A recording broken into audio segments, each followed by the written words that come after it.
You're listening to the Bird Dog Babe podcast with my mom, Courtney Bastion. We work with the Pheasant Coalition. We work with the hotels. We work with the guides and the outfitters and the preserves, and we work with the restaurants. You know, if you're looking to plan a hunting trip, you know, whether you're a group of guys or a group of ladies, you know, you can do a lot of this on your own. You don't need to hire that outside resource, that independent consultant or broker. I mean, you can do all of this by just picking up the phone or clicking a few clicks on a website. Because ultimately, when you're thinking about it, the Aberdeen Convention and Visitors Bureau, our message is to try to entice visitors and hunters to the area. We're not going to lead you astray. Hey, bird dog babes. My name is Courtney Bastion, and I am obsessed with all things bird dogs. And I'm here with you to share the stories, experiences, knowledge, and opinions from the women and a few guys in the industry that are killing it. I'm a Wisconsin girl living in a Montana world. I'm mom and two incredible kiddos, wife and occasional assistant to a pro gun dog trainer, traveling the U.S. talking about canine nutrition while hunting, breeding, and competing with my German wire hair pointers and Bracco Italianos. As someone who started hunting later in life because I wanted to give my dogs the opportunity to do what they were bred to do, I'm here to help inspire, educate, and connect women to get their bird dogs out in the field and experience a bond like no other. So pour yourself a glass of wine and get ready to be challenged and encouraged while you learn. This is the Bird Dog Babe podcast. I just arrived home from a 10-day DIY upland hunting trip through Minnesota, South Dakota, and Montana. When I mentioned to a friend and previous episode guest, Tina Dokken, that one of my stops to hunt would be in Aberdeen, South Dakota, she put me in contact with my guest today, Casey Weismantel. Casey is the Executive Director of the Aberdeen Area Convention and Visitors Bureau. I stopped in at the CVB office in Aberdeen, and Casey helped direct me to some great local pheasant hunting areas. This is where I learned about the Aberdeen Pheasant Coalition and the plentiful resources the community has to offer the avid upland hunter. And I'm highly considering making a late season trip back. If you're planning on a trip to Aberdeen, be sure to stop in and tell Casey hi, and he will no doubt help point you in the direction of roosters and all the goodness that Aberdeen has to offer. All right, let's get after it. Thank you to sponsor Dakota 283, unparalleled protection for traveling to and from your favorite hunting spot. Dakota 283 kennels are a premium quality roto-mold with recessed handles on top for convenient and safe tie-down, and makes it easy to lift up into the truck. I love the secure door frame with high security locks, so I know my dogs are safe when I need to stop for fuel. An added bonus is the drain hole in the back, which makes cleaning a breeze when your dog has been run hard and put away wet. Head over to Dakota283.com and use promo code BirdDogBabe for a 10% discount. Thanks to sponsor Xcel Shooting Sports, elite dealer of Caesar Guarini, Fab Arm, and Siren shotguns. Siren is the world's only full line of shotguns created for the female competitor, hunter, and shotgun enthusiast. Xcel is one of only 4 demo centers west of the Mississippi. They give you the opportunity to actually try out a gun before you walk out the door with it. As an elite dealer for Caesar Guarini, Xcel offers their customers unlimited pit stops of free service and tune-ups on all shotguns, a great way to have your gun in top condition for the upcoming hunting or target season. In addition, they're offering an exclusive deal to all of the Bird Dog Babe listeners for a free gun slip with each purchase, a $90 value. All right. Good morning, Casey, and welcome to the podcast. Hey, thanks for having me.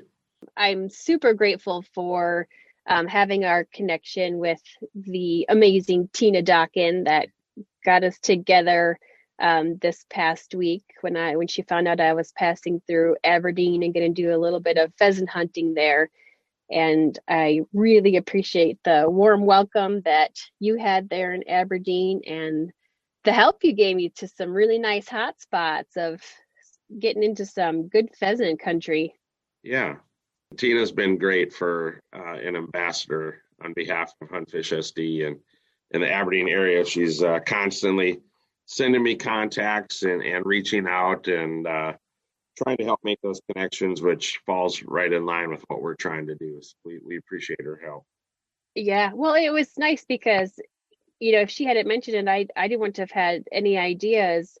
It was kind of a last minute thing to make this trip through there and picking up some friends' dogs in Minnesota. And I kind of made a do-it-yourself pheasant hunt trip out of the situation. And I mean, you and what Aberdeen had to offer really topped it off for me. And like I said, I really can't thank you enough for that. You guys had an amazing welcome, and I didn't get to spend a lot of time there, but I did get the hospitality of a nice hotel, an oil change, and some breakfast. So yeah, it's a nice little oasis there, kind of, resources all around the whole city of anything you need. I think Aberdeen prides itself on that, giving that South Dakota welcome, the best we can to understand, what hunters might need while they come to the area. Just trying to answer any questions they might have and direct them to where they're looking to go. That's what we offer. Mm-hmm.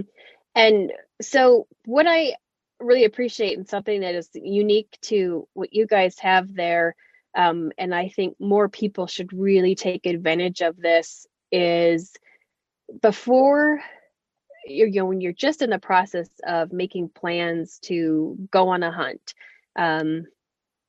to first of all look at Aberdeen, because you guys have you're like known as the hot spot of North America pretty much, right? We are. We typically lead the state of South Dakota, i.e. Usually lead the nation for birds harvested in a season. Aberdeen is basically surrounded by Brown County, and Brown County in years past typically leads the state of South Dakota for the birds harvested. So if you're looking to really get on those birds, look at Brown County, look at Aberdeen. But back in the day, or years past, there were 4 other locations that harvested more birds than Brown County itself, and that was the state of South Dakota, the state of North Dakota, the state of Minnesota, and the state of Iowa, and then there was Brown County. So it's typically some of the best farm ground, crop ground you will see in the state, which ultimately is that habitat and food source that those pheasants are looking for. And knowing we have that right in our backyard in that James River Valley puts Aberdeen on the map, basically, for a place for bird hunters to come and chase after those roosters. What were conditions like this last year, and as far as numbers this year versus those past? We're lucky. We're seeing that steady increase in numbers. It may be slow, but still it's a steady increase, where others are seeing those strong peaks and valleys, the highs and lows. We're seeing that slow, steady increase in bird numbers. And some of that can flat out be contributed to weather or weather related. If you have a really harsh winter, you're going to see some bird numbers drop off, or if you have a really hot or dry spring, you're going to see some of those bird numbers fall off. But we've been pretty fortunate last couple of years. We've had, for the most part, a mild winter. That's probably the number one question we get asked at a lot of our sports shows that we go to is, how are the birds? How was your winter? And I always tell people, to give them that visual. There was enough snow in the ditch to ride a snowmobile, but not necessarily enough snow out in the field to sustain a snowmobile.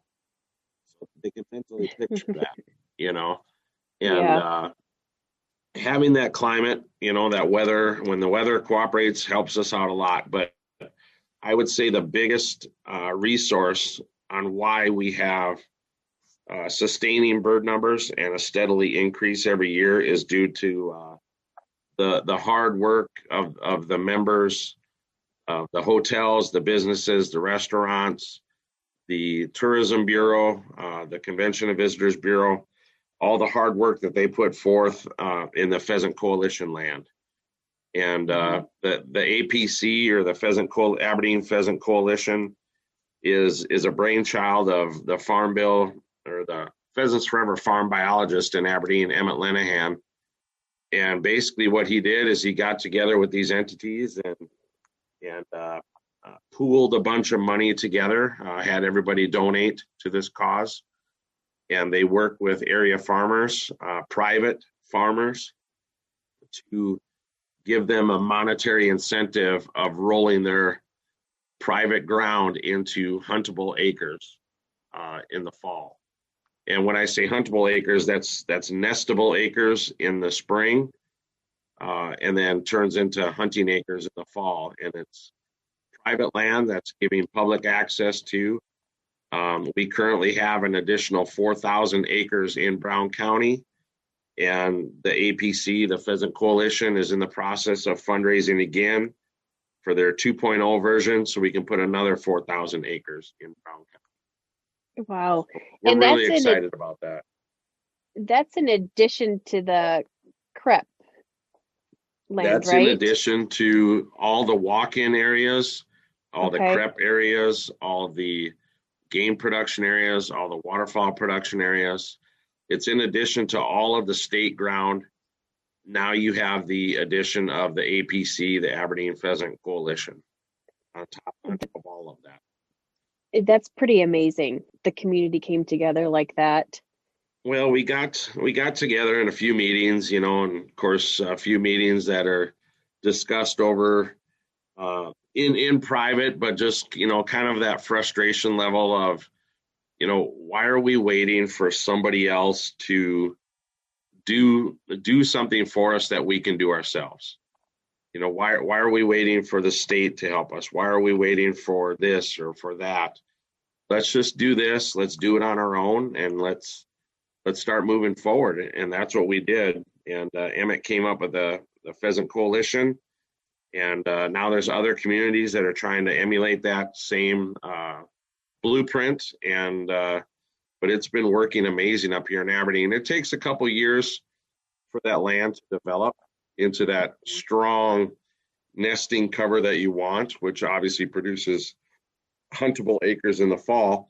But this process of the Pheasant Coalition is just a couple years old, and now those acres, or that acreage out in Brown County, is some of the best habitat you'll find for pheasants, for nesting and for harvesting birds. And I think you had mentioned to me, right, that it was about 2 years ago that this coalition came into place. Yep.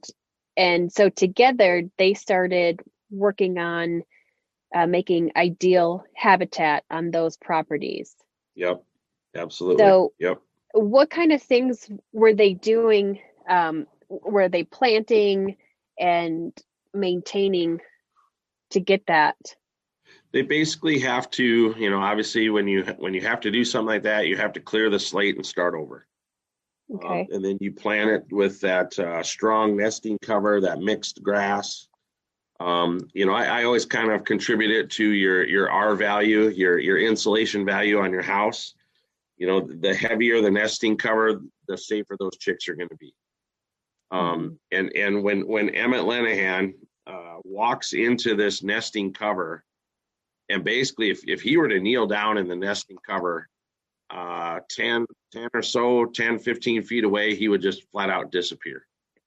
So it gives you that visual of how effective that nesting cover is, which produces birds. And I've hunted with Emmett in the past. And we've hunted some of the APC, the Pheasant Coalition land, and never saw it. There's some spots where you just flat out won't see a single bird, and that's bird hunting. That's how it rolls. And I remember mentioning to him, I said, Emmett, that's bad we didn't see any birds in this spot. He goes, Casey, it's not how many birds you harvest out of this spot, it's how many birds you produce. And he goes, you have to think of it as the nesting side of things. How many birds can this piece of property or this acreage produce, which obviously turn into, adult birds in the fall. And that's a good way of looking at it. How many birds can you produce versus how many birds can you harvest? And that just gives you a unique outlook on pheasant hunting in general. It's not about, how many birds can we kill? How many birds can we shoot? It's how can we enjoy the access, and how can we enjoy what we have right at our fingertips here in Aberdeen? And that's a good way of looking at it. Right. And I can vouch for how thick that cover is. I think the very first spot I went to, I got a leg workout. It was more than the stair stepping workout, that's for sure. And it's not cattail thick. Everybody knows what cattails are like. It's not cattail thick. I mean, some of it's very easily walkable. It's very easy to walk through. It's just that it's thick cover, and that's what you need. That's what the birds want. Oh man, and there was a ton. There was a ton. But this later season, they get a little bit more tricky and intelligent, don't they? Yeah. When they hear that car door shut, or they hear that whistle of that trained dog, or the bell, those birds get a little smart lately. Those are the trophy birds that everybody's after, it seems like, too. Right. And when I pull in, my dogs start whining. So that's a great rooster chaser. Yep, absolutely. They get excited. They're excited to go. Right. But so those spots for the Aberdeen Coalition, and I think this is another great reason to use what your office has available for resources, and that you guys have a map specifically of those spots. These aren't spots that are all on the Onyx app, which is what I used for my entire trip, or on the state maps that are publishing those spots. A good majority of them are listed, but there are a few key ones or newly developed ones that are not quite listed on the map yet. And it may seem old school to have that paper map in front of you and to count squares, and 1 square equals a mile. It may seem a little primitive or old school, but you know what? It was awesome. The nice thing about the resources they have, if you go on the website, or if you go or if you're looking at the paper version of it as well, the nice thing about that is it gives you a topographical look at the map you're wanting to explore. So for instance, if you're looking at site number 4, you can go look at site number 4. You can look at the topographical or the aerial look, or however you want to say that. You can take a topographical look at that and be like, wow, there's a couple low spots. It looks like there's a little shelter belt here. Let's go check that out. Right. And then also it gives you the directions on how to get there. So, the difference of the APC, the Aberdeen Pheasant Coalition map, versus the state walk-in atlas.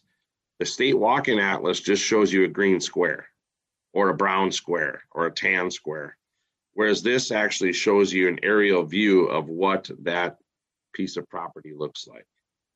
Right. And again, the more resources you can stack into your favor, the better. And I got to tell you, like you said, it might be more primitive, but I felt it was very nostalgic. Having that map up on my steering wheel, driving slow down those gravel roads, it felt like, because that's how I got started in northern Wisconsin grouse hunting, on those back roads. I was using those maps, and I took a picture of it. And I sent it to my husband. I'm like, this is awesome. Yeah, I loved it. But you're right, because on those maps in the book you sent with me, the spots I was looking for is always somewhere that has the water resource, some crops nearby, and some good cover. And so I really appreciated seeing that on the maps. Yep, absolutely. And you're right. It gives you a chance to scribble some notes on there. It gives you a chance to, it just makes it a lot easier. And why not put the tools, why not utilize the resources and tools readily available that are free? These are everything about this is free, but to have those resources at your fingertips, use them to your advantage. Is there anything, like any special rules on the APC land that hunters need to keep in mind, paying extra respect or showing gratitude to the landowners? Really, there's not. Like I said, this is private land that's posted.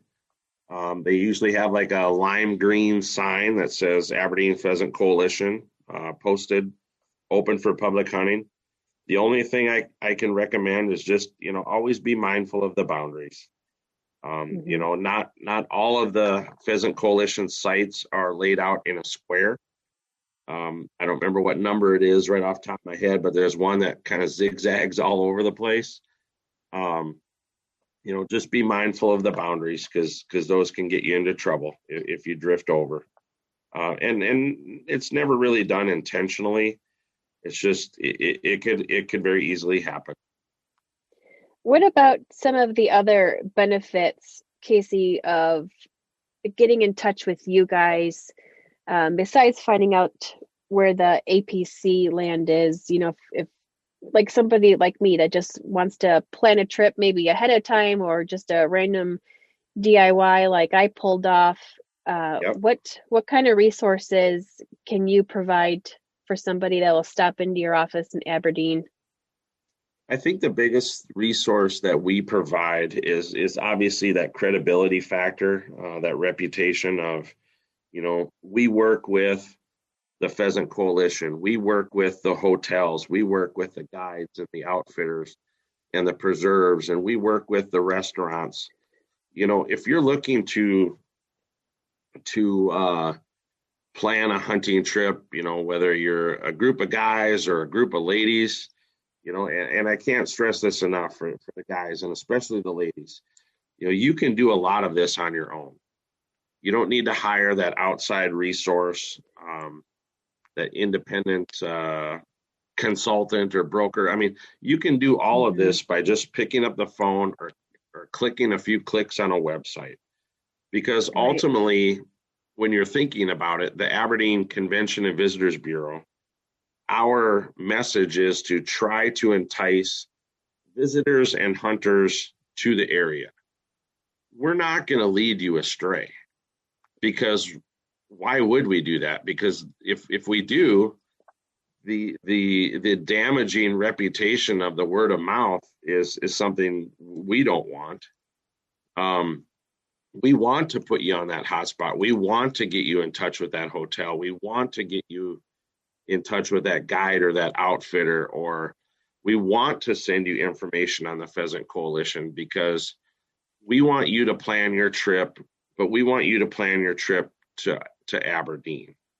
So looking or thinking about that, I always use the same analogy. I'm not going to drive over to Lake Michigan to go salmon fishing just to sit on the end of the dock and throw a bobber out. No, I'm going to find out, I'm going to find a port. I'm going to find a town. I'm going to find a charter service. I'm going to find a place to sleep. You're going to plan a lot of that stuff before you even go.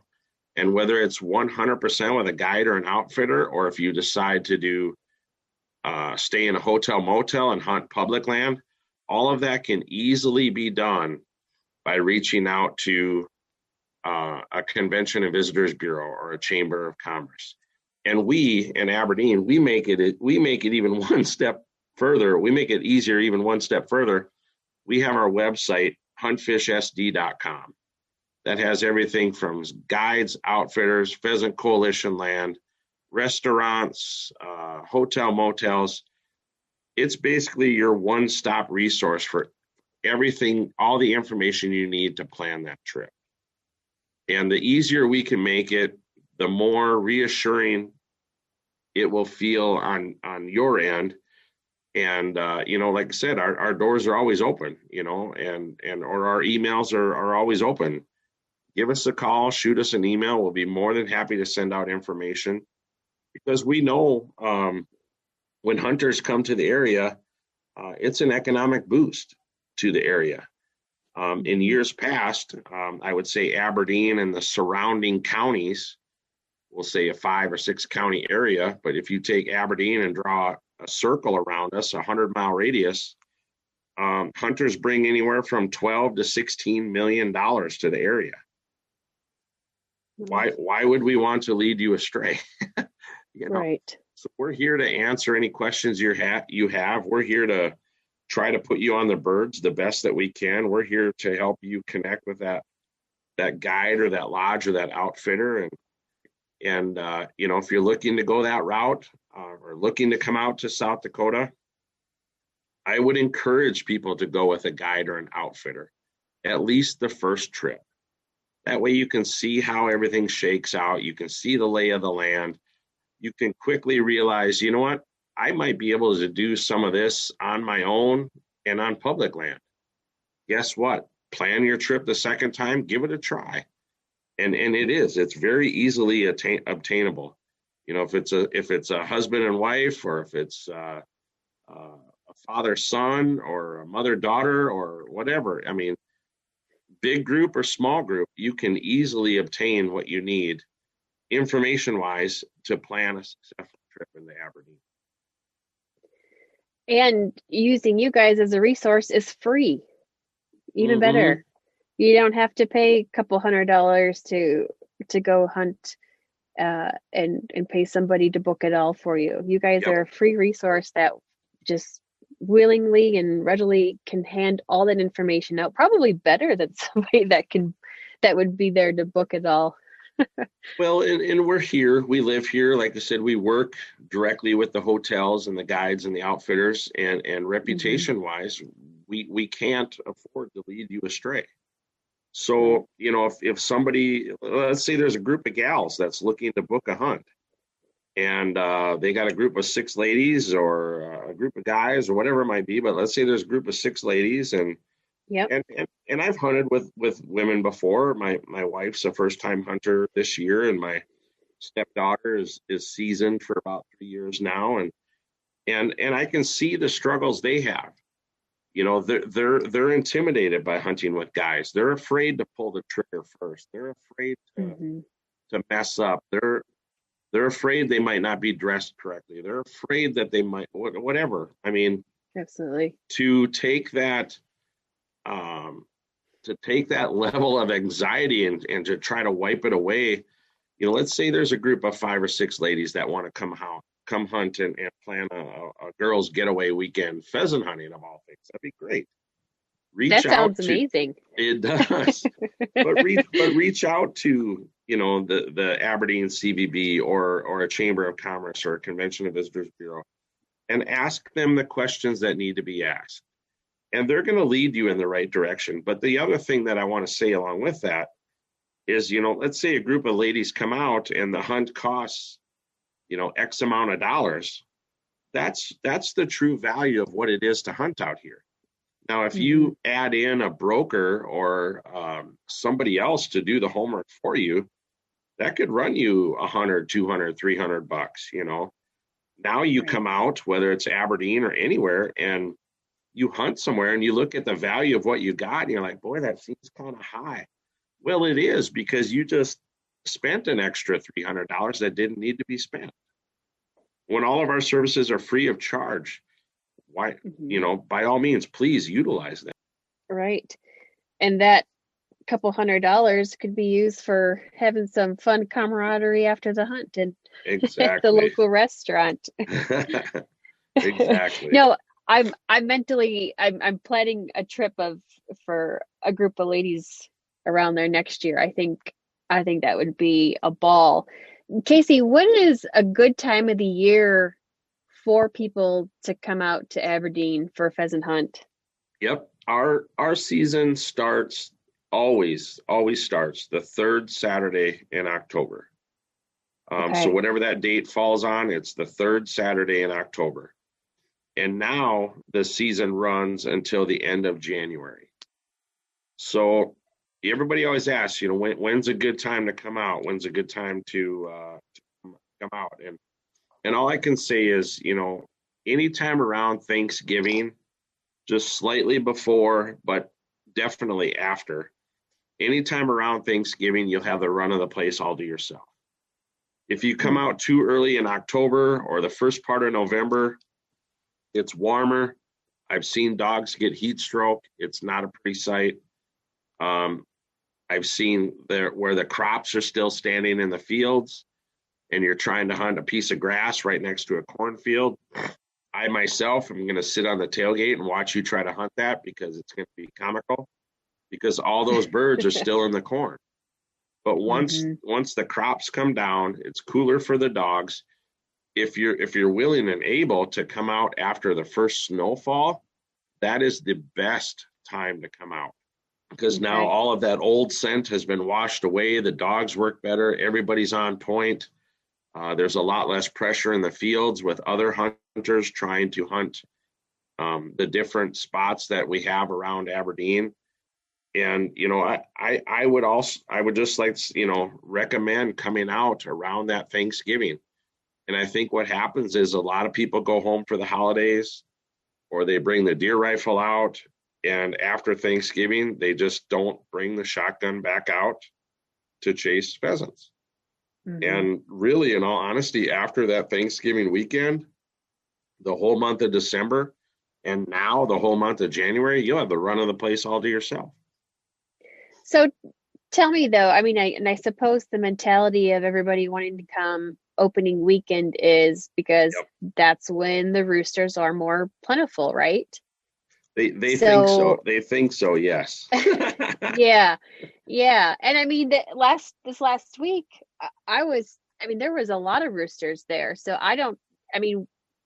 what's your experience with it? Have you seen a decrease in numbers as the week goes on?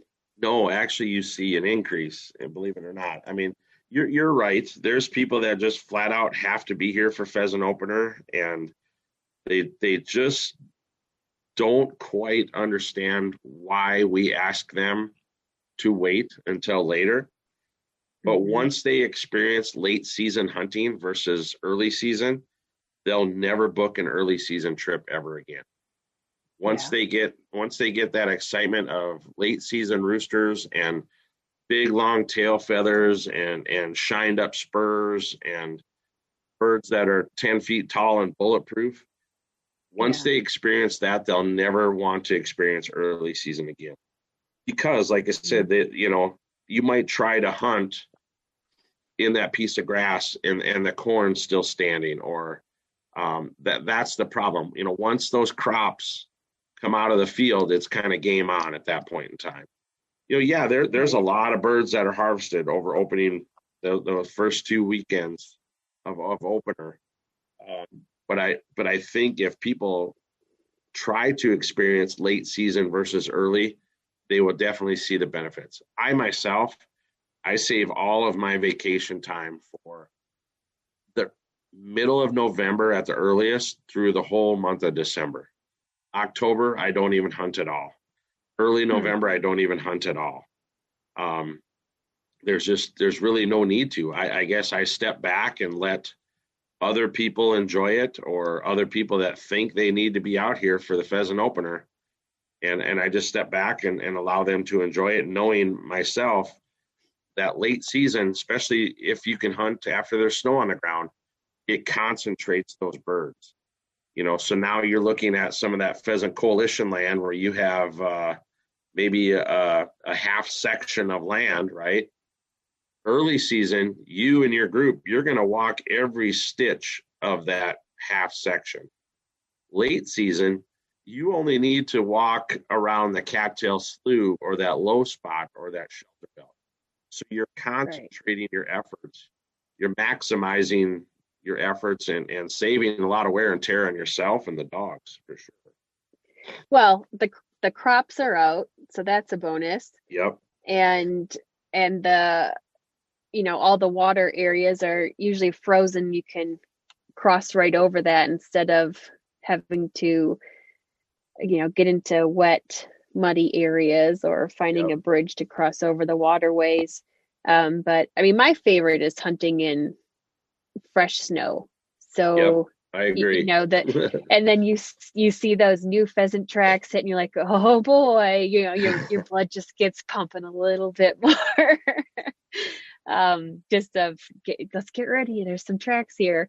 But yeah, no, I think I agree with that. I like the later season, and even like you said, for the betterment of the dogs. I think a lot of us are guilty of pulling the dog off the couch, and they've been sitting there all summer, and then they want to ask them to take you on a 3 or 4 day hunt when you have 1 or 2 dogs, and man, you're gonna put some wear on their bodies the way it is, let alone putting them in hot conditions. So I think I read something about that, Casey, like in just a couple years ago, how many dogs died in South Dakota of heat exhaustion on that first week of hunting. Is that right?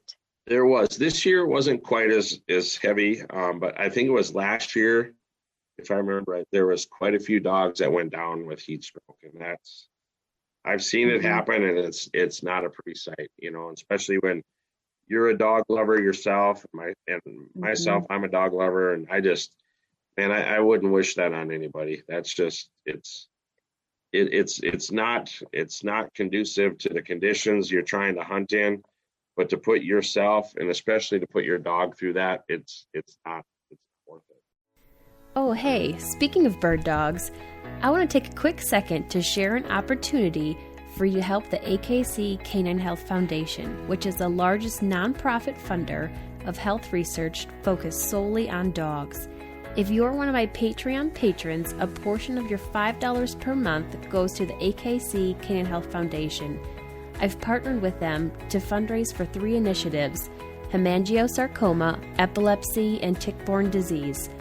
I'll be mailing out one of their calendars to each person that donates, so head over to www.akcchf.org/birddogbabe to designate a dollar amount and which initiative you would like to support.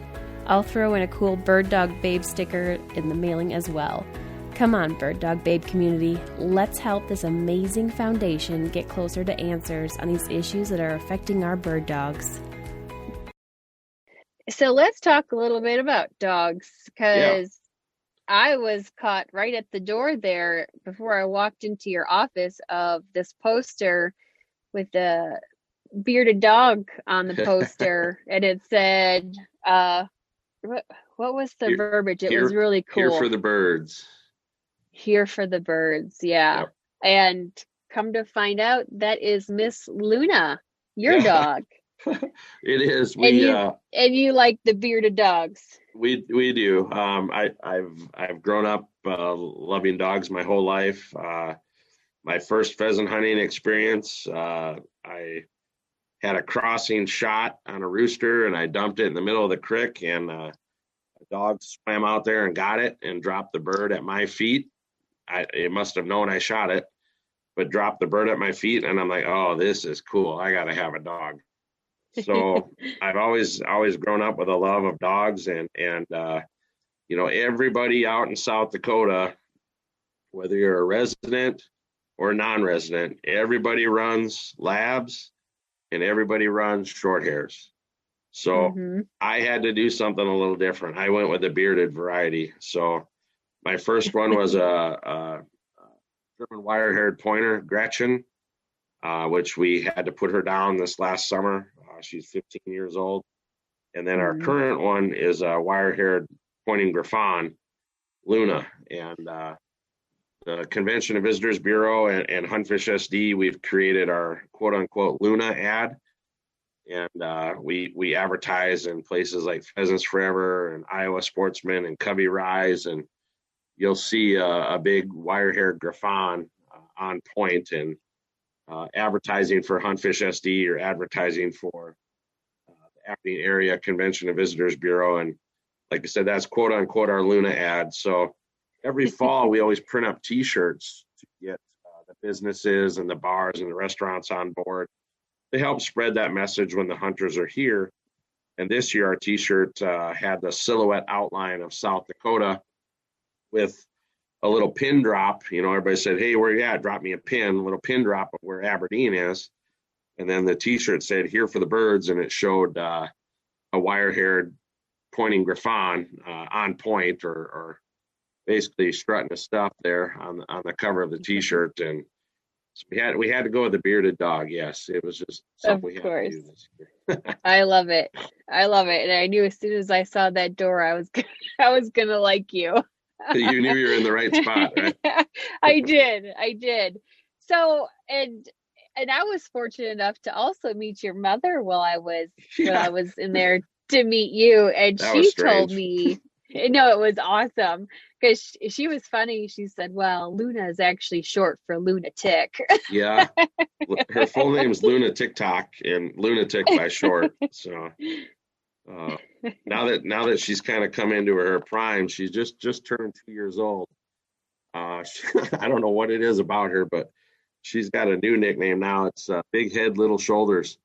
Because when she sits there begging for a treat, usually, but when she sits there and looks at you, her head is just huge, and her shoulders are just tiny, and it's just it's comical to watch her. But she's definitely my wife's dog.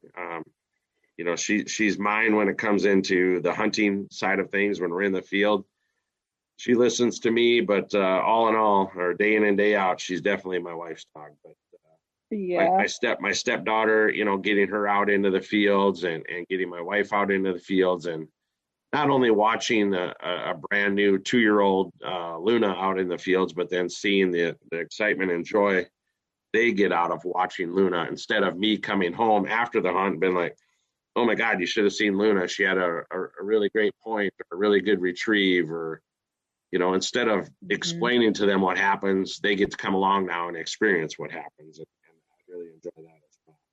So how long have your wife and stepdaughter been hunting? My wife, this is her first year hunting. She's still a little tentative. She'll start the day with a gun in hand and quickly find an excuse to put the gun back in the truck just so she can take photos with her camera. Which is another plus too. I encourage people to take more photos when they're out in the fields, and when it comes to photos, not just people lined up in the baseball pose standing behind dead birds on the ground. If you've seen one of those photos, you've seen them all. They're so boring.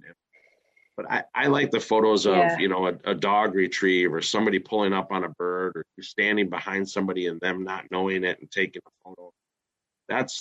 Those are the photos that I enjoy, and those are the photos that they enjoy too, because it wasn't staged. It was real life. But she's been coming along now for a few years, but her first year hunting, and then my stepdaughter, Abby, she was really involved with trap shooting, the high school clay target trap shooting for the last 3 years, which obviously transitioned into her pheasant hunting. And she's definitely got the look, and she's a true hunter. She's not just one of those that braids a ponytail and puts on full makeup. She digs in and grabs the birds and helps clean them after we're done, and she puts in a full day, and she's a trooper. I love watching her out in the fields especially when she gets to harvest a bird or two, and to see the excitement she gets out of that, plus watching Luna perform for her as well.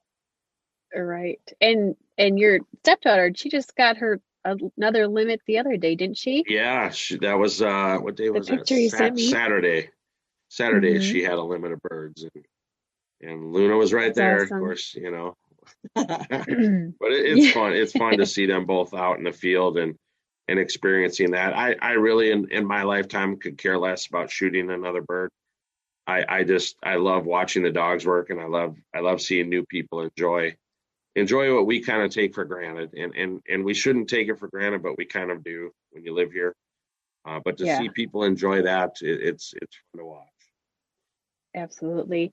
So was it Luna that kind of enticed your wife to get out hunting, or what do you think made her that was definitely that path? Yeah, that's what pushed her over the edge, because otherwise, like I said, she she was perfectly content getting me out of the house and enjoying some free time for herself. And and then I come back and I'm like, oh, you should have seen this or you should have seen that.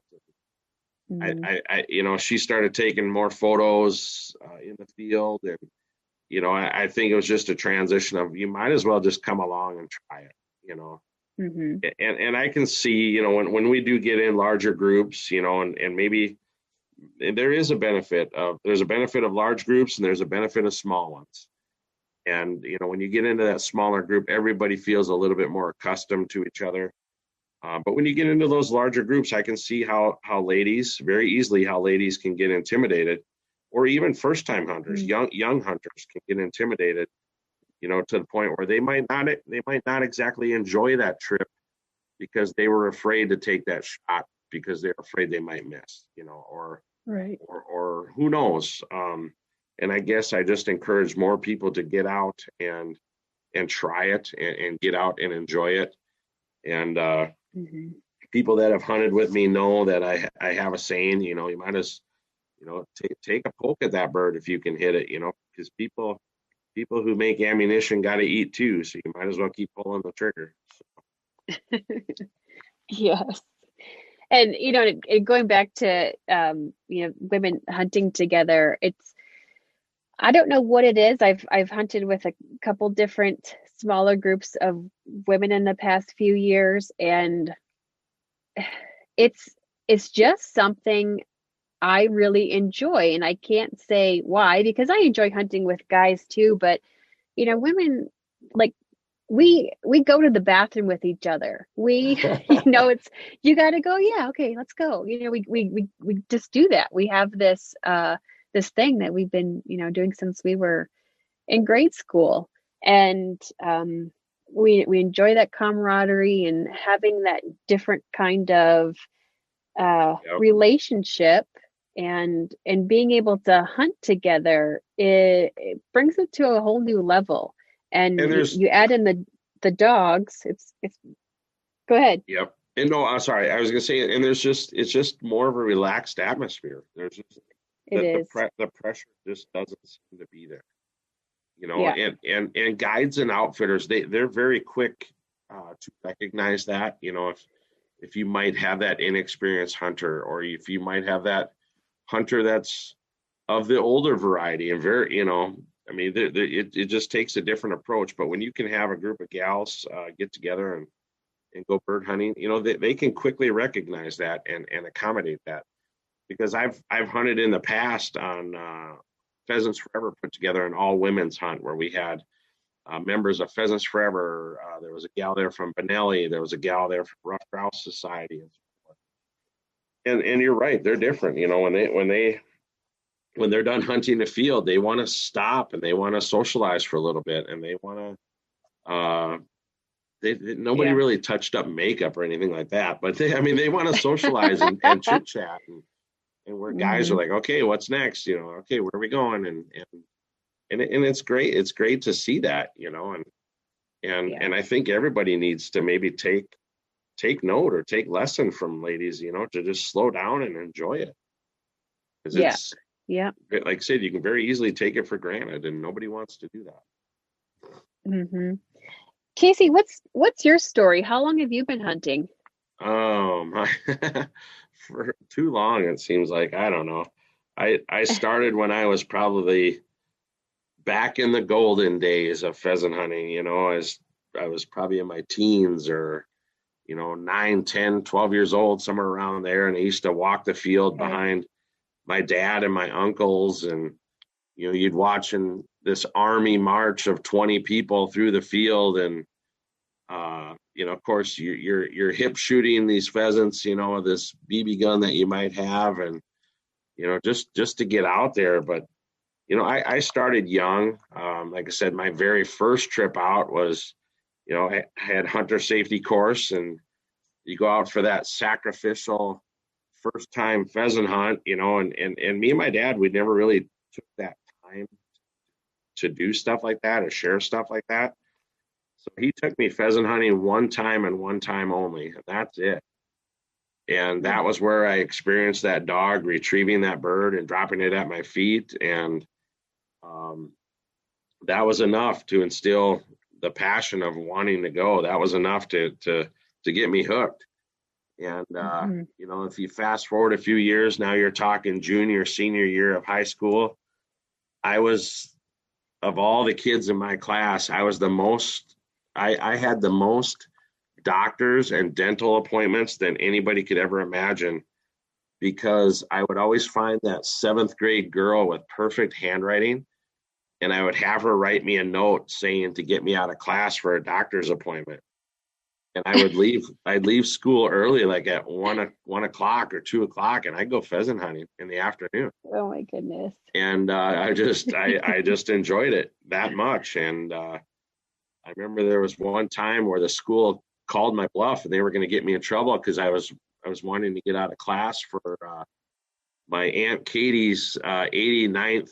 She was 89 years old and she had passed away, and it was her funeral. And I was a pallbearer. And the school didn't believe me and they wouldn't let me go. So they were calling my bluff, and just so happens that I had the royal flush in my hand, because unfortunately Aunt Katie did pass away. And I had to have my mom call the school and light them up for the sense of being kind on your podcast, Lit them up pretty heavy that Casey is going to get out of school for Aunt Katie's funeral, and you are going to apologize to him, and we are not going to have this trouble ever again. I had a strong passion for bird hunting, so it was, I love your mom. I had to do what I could to get out of class, Too funny. And your first bird dog was a lab, right? Yep. Is that what you told me? Yeah. I had a chocolate lab named Strega. And it was Italian, and it means witch. And I had gotten her in October. She was, I don't want to use the word rescue. Maybe, rescue dog, I guess. But the mother got hit by a car and killed. And here's this puppy that's 5 weeks old that fit in the palm of your hand. And I just, talk about what is that? What do animals do? They have that impression. I don't know, imprinting. Imprint. Strega imprinted pretty hard, or I imprinted pretty hard on her. And we hunted she was 15 when she passed away. And then I had Strega, and then I had Gretchen with a little bit of overlap, and then Gretchen into Luna with a little bit of overlap as well. And I just think, and don't get me wrong, you can come out to South Dakota and Aberdeen and pheasant hunt without a dog and definitely have success. I just enjoy watching the dog. That's the only reason why I do it with the bird dog. Mm-hmm. So what made you go from a lab to a wire hair? I just had to be different. Like I said, everybody was running labs and short hairs at the time. I had to have something different, because when you're hunting in a field or a group of however many hunters and there's 4 black labs in the field, how do you know which one it is? Right. So right. I had to go with a different look altogether. That way there's no miscommunication that's my dog. Mm-hmm. So what is the preference out there as far as number of people that you think is ideal to hunt with? Because you guys have big fields, lots of property out there. Yep. And sometimes I met up with some friends, and so there were 4 of us walking together, and it was a really nice number, but sometimes you see 10, 12 people on the line walking a field. Yep. There used to be a rule, or I guess, back in the day, you couldn't have more than 20 people. 20 people was the max. Holy cow. Yep. That's a lot. And now they've done away with that, where you can have as many people in the field as you want, as long as you don't. Obviously, you don't go over your limit, But my comfort level is that 6 or 7, would be about right, because you always need a couple people transporting vehicles. You always need a couple people blocking, and you get the people with the dogs out in the fields, and anything over that, it's so hard to manage, because not everybody listens to instructions perfectly when they're given. Like, okay, we're going to go down this fence line here, we're going to spread out, and then we're going to walk to the west. I mean, people just kind of hear, well, we're going to go to this fence line and start walking. I mean, they don't quite. When you get too many people involved, there's just too many moving parts, and the whole quote of herding cats, that can be true at times, and you just want to try to manage the situation best you can. Yeah, I'm like visualizing this line of 20 people and wondering how you get the memo from person 1 to person 20 of where to go. Have you actually seen that many people in the field together? I've seen that many people and more. Yeah. And when it gets to that point, I've actually participated in that many or more. And I didn't feel comfortable to the point where I just broke my gun open. I unloaded it, broke it open, and put it across my shoulders and just kind of walked behind it. Yeah. It was just, everybody was a little too tight. And obviously you want to cover a field accordingly. So birds, so you don't walk past any birds, or birds don't get away, but it just felt too tight where I just broke my gun open and walked behind everybody. So, but again, another way to pull your cell phone out, maybe, and take a few photos. Yeah, of the rarity for me of being seeing 20 people in the field. Yeah, absolutely. Crazy. How has this year of COVID affected hunting around there? Have you seen an increase, about the same, not as many? What do you think? I would say the start of the season was strong, and maybe a slight increase, just because the people we talked to, especially out of the airport, they were saying like the private fly-in service, this is the busiest they've ever been. So you have all of these hunters that are flying in on a private jet. They're flying together, they're hunting together, they're flying home together. So they're trying to be as safe as they can, social distancing and COVID. The commercial flights may have been down a little bit.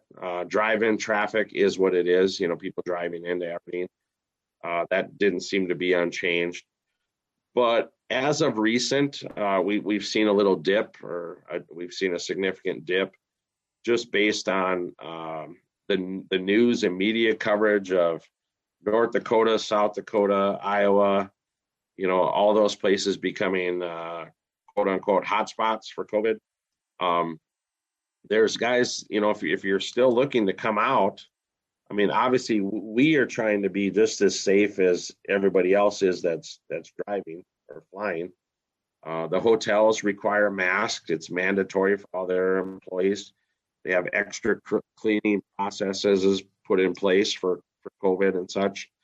But where we're starting to see a dip is a lot of places, depending on where you come from, your state or your employer might require a 2-week mandatory, what do I want to say? 2-week mandatory, like quarantine. Quarantine. Thank you. So now that week pheasant hunting trip now turned into a 3-week pheasant hunting trip, and not many people have 3 weeks of vacation to spend on stuff like that, or not many people financially are able to quarantine for that additional 2 weeks after they come out.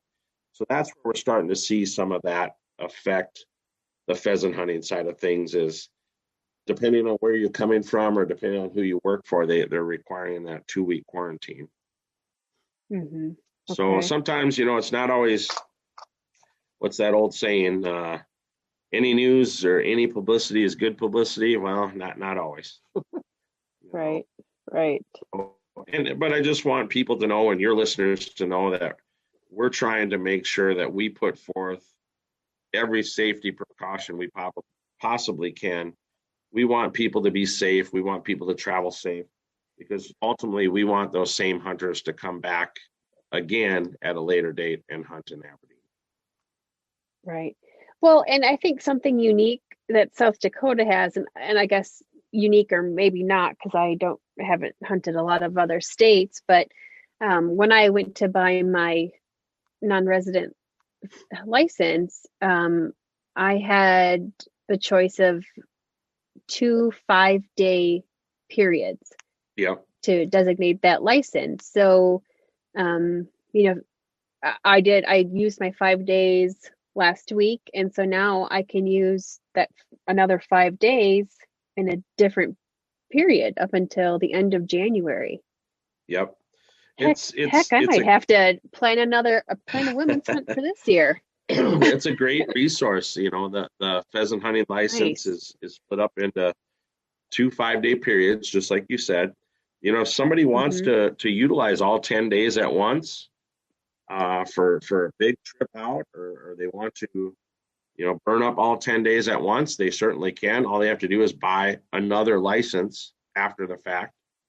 But basically, your license is good for 2 5-day periods. So if you plan to come out, let's say for pheasant opener, that third Saturday in October, you're going to use 5 days that weekend. And then let's say you think you might come out again later in the season. What you do is you take that second set of 5 days and you date them for the end of the season. So that would be January 31st, 30th, 29th, 30th, 28th. I mean, you utilize you date them for the last 5 days of the season. So now let's say you want to come out sometime around Thanksgiving weekend or the weekend before Christmas. You take your license into where you bought it and you tell them, I want you to reissue my license. Because what you do is you take that second set of 5 days that you dated for the end of the season, and you take those 5 days and you move them up to when you want to utilize them now. You can never move the 5 days backwards. You can always move them forward. So it's kind of like splitting your license into 2 separate trips to hunt South Dakota 5 days at a time. And it's a great resource. And not many people realize that they can come back at a later date and chase roosters. Right. So tell me, because I bought mine online. So when I want to change the dates for that, do I log back in or do I call? I would say ultimately just to come out and go to wherever you need to, any licensed dealer in Aberdeen, and just tell them, or anywhere in South Dakota, and just tell them you need to reissue your license because you want to use your second set of days. Okay. Do you guys do that there at your office? We don't handle money here. Okay. Just makes things so much easier. But most any gas station can, most any gun dealer can, and so forth. There's actually quite a few in Aberdeen, and I'm assuming the same goes for any other community too. But I guess when it comes to buying a license, I'm not a big fan of buying them online. I always try to talk people into buying their license when they get out here. And the only reason being is if you do buy your license online, and for some strange reason you're not able to come out because of a family emergency or whatever it might be, but you're not able to come out, you just donated the cost of that license to the state of South Dakota. I would say when you're ready, come out, buy your license here, buy it over the counter, and have your license start accordingly. Because if for some reason you don't make it out to South Dakota, you have no way of getting a refund, I guess we'll say. So, yeah. Oh, that's good to know. My only gripe is hunting South Dakota is that I wasn't able to start until 10 a.m. Yeah. Yeah. Well, and they changed that rule too. So it used to be the first 2 weeks of the season. Sorry, the first 2 weekends, the first full week, it was noon. It started at noon and went till sundown. And then after, right around that daylight savings time, when you switch your clocks in the fall, then it would switch till 10 in the morning until sundown. And I know other states like North Dakota, I think there's sunrise to sundown. Uh-huh. But we kind of look at that as just it's that great way for you to get out and enjoy the nightlife the night before, to maybe sleep in that extra half hour, 45 minutes, to have that extra cup of coffee before you take the field. And it just gives you guys a chance to slow down and enjoy the experience instead of running and gunning. And but it seems weird with that 10 o'clock start, Yeah, it was different, but you're right. It did give me the opportunity to go grab some breakfast in Aberdeen and hang out with the locals for a bit. Yeah. So that was nice, but I'm used to somebody that I'm a morning person, so I like to get out there right away. But it was different, and I didn't know. A friend had called the night before and said, "Well, we'll meet around 9:45." I'm like, "What? No, I'll meet you at 7 a.m." He goes, "Well, we can't hunt till 10, Courtney." Oh. But that was good to know, because I didn't catch that when I was looking over the website. So I'm glad somebody gave me a heads up about it. And depending on your hunting party, there's always somebody that shows up late anyways. Right. Yeah. Well, Casey, I appreciate your time and your help, and especially in person. I've never had that kind of experience before a hunt, of somebody being so helpful, and the fact that you guys provide this to anybody and everybody is a really, really great resource I hope people take advantage of. And whether it's giving you a call or doing what I did and just stopping right in the office there, to meet you and to thank you would be a good thing to do. And and like I said, I encourage people to go to our website, huntfishsd.com. You can request information on that website. We have Huntfish SD blogs if you want to read some of our blogs. And the blogs are kind of great because it gives you an idea of kind of how do I do this, how do I do that. Gives you a little bit more information. Aberdeen Pheasant Coalition information is on the website.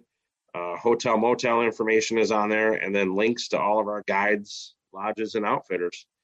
And like I said, we really can't make it any easier.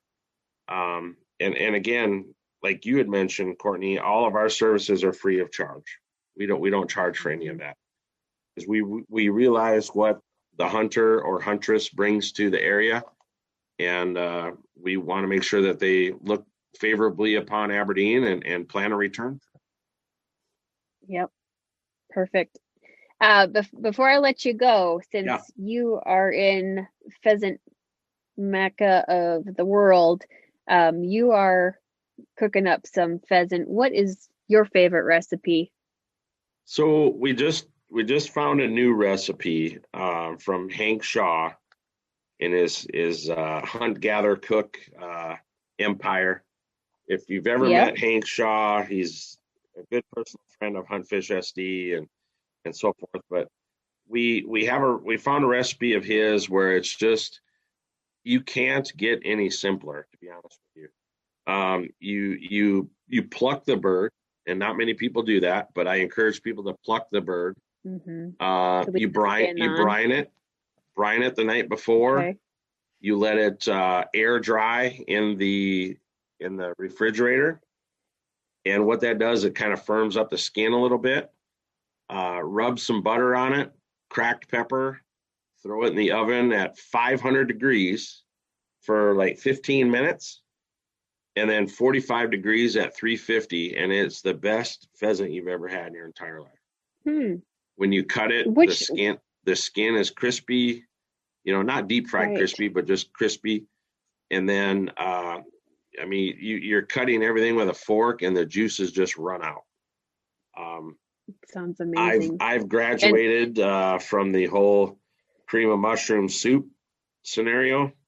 I figure if you have to kill it that bad with cream of mushroom soup, you don't like the taste of it to begin with, so why bother? But yeah, it's a great recipe, and I've been trying to pass it on to a lot of people that I know. If you want something truly unique, though, check out our website, huntfishsd.com. And Aberdeen is famous for the World War II pheasant sandwiches. And what that is back in the day during World War II, they served pheasant sandwiches to the troops as they passed through Aberdeen. And they ultimately served 586,000 troops as they passed through, because back in the day, pheasant was so plentiful that they had that as the protein resource for these troops as they came through. And there's some YouTube videos out there that you can watch. There's some information on our Hunt Fish SD blog about the pheasant canteen and the pheasant canteen recipe. And if you make the recipe and it turns out like a chicken salad sandwich, made it spot on. But they're celebrating their 77th anniversary. I believe I'm right. 77th anniversary of the pheasant canteen. Well, we've taken that one step further, and we actually produce pheasant sandwiches and serve them to the hunters when they fly into Aberdeen. So we give them a taste of history, a taste of pheasant, a taste of what they have to look forward to while they're hunting in Aberdeen. And it's funny because the hunters, when they fly in, they deliberately do not eat in Minneapolis because they know when they get to Aberdeen, there's going to be a pheasant sandwich waiting for them. Well, good. Thanks for sharing that recipe. And, you mentioned Hank Shaw, and I love what he's kind of brought to the upland hunting as far as using the whole bird. I still know so many people that are only breasting out pheasant. And as somebody myself that did that for years before Hank taught me differently.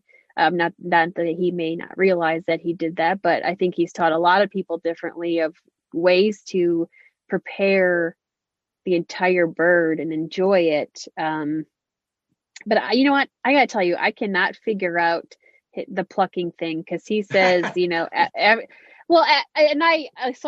I can pluck it like right away, right? Yep. So after I get it, and within maybe an hour or two, I feel like it plucks out easily, and that makes me real happy.